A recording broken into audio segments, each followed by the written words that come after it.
Hallelujah, praise the Lord. आज का दिन यहोवा ने बनाया ताकि हम उसमें आनंदित रहते हो। सच में परमेश्वर भला, अच्छा और सच्चा परमेश्वर है। आज हम बाइबल में से निर्गमन की किताब इसका चौथा अध्याय 24 से लेकर 26 वचन तक देखेंगे कि वहां पर एक स्त्री के बारे में बताया गया है, जिस स्त्री ने सेवकाई में अपने पति का साथ दिया। हम उसके बारे में ज़्यादा हम लोगों ने चर्चा नहीं की और ना ही ज़्यादा हमने सुना है, और मुझे नहीं लगता कि इसके पहले हमने उसके विषय में ज़्यादा सुना होगा। प्रियो, हम मूसा को सब लोग जानते हैं कि मूसा परमेश्वर के द्वारा नियुक्त किए हुए परमेश्वर के जन थे।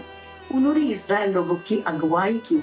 उन्होंने इज़राइल लोगों को मिस्र से निकाल कर कनान देश लाने के लिए उनकी अगुवाई की। परंतु क्या आप जानते हैं उसके पहले क्या हुआ? बाइबल में लिखा है कि परमेश्वर ने जब मूसा को चुना तो मूसा की इच्छा नहीं थी कि इज़राइल लोगों की अगुवाई करे, उन्हें मिस्र देश से निकाले और कनान देश पहुंचाए। परमेश्वर के बहुत सी बातचीत होने के बाद मूसा तैयार हुए, परंतु वो दिल से नहीं तैयार थे। वो केवल जाना चाहते थे। ये बात परमेश्वर को पसंद नहीं थी।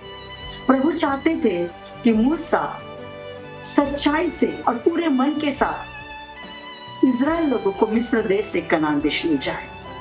ऐसे समय में जब मूसा अपनी पत्नी और बच्चों को लेकर मार्ग में निकले तो परमेश्वर का क्रोध मूसा के ऊपर भड़का और परमेश्वर मूसा के रास्ते में ही मार डालना चाहते थे। उस समय उनकी पत्नी जो सिपोरा थी, उसने बड़ी भूमिका उस स्थान पर निभाई। जब उसने देखा कि परमेश्वर का क्रोध मूसा के ऊपर आ रहा है, परमेश्वर मूसा को मारना चाहते हैं, तब उसने वही रास्ते में एक चकमक पत्थर लिया और अपने लड़के का क्या कह सकते खलड़ी, बाइबल में खलड़ी लिखा है, उसको काट कर मूसा के चरणों पे रख दिया और क्या बोली, लहू बहाने वाला मेरा पति है। अब उसको शायद उस स्थिति में क्या करूं क्या ना करूं वो समझ में नहीं आया होगा, लेकिन बहुत ही महत्वपूर्ण भूमिका उसने निभाई। उसने परमेश्वर के क्रोध को जो मूसा के ऊपर आया था, उसके बच्चों के ऊपर आ रहा था, उसके ऊपर आ रहा था, क्योंकि मूसा यदि मर जाते थे तो अनाथ हो जाते थे ना, पत्नियां अनाथ हो जाती थी, बच्चे अनाथ हो जाते थे। ऐसे समय सिपोरा उठकर खड़ी हो गई और वहां पर उसने अपने बच्चे की खलड़ी को मूसा के चरणों के पास रखा। और बाइबल बताती है जब परमेश्वर ने ये देखा तो परमेश्वर का क्रोध जो मूसा के ऊपर था वो थम गया, शांत हो गया। थोड़ा सा ही काम उसने किया, लेकिन महत्वपूर्ण भूमिका निभाई।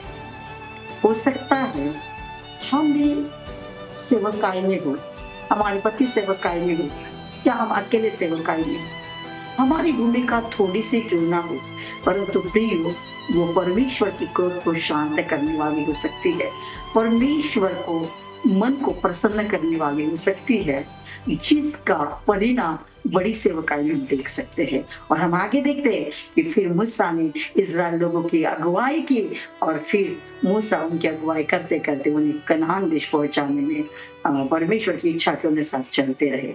आप भी सिपोरा के समान हिम्मत ना हारिए, चाहे पीछे रहे या सामने रहे, छोटी जिम्मेदारी रहे या बड़ी जिम्मेदारी, लेकिन सेवकाई के लिए समय के अनुसार खड़े हो जाइए। परमेश्वर आपकी भी सेवकाई स्वीकार करता है।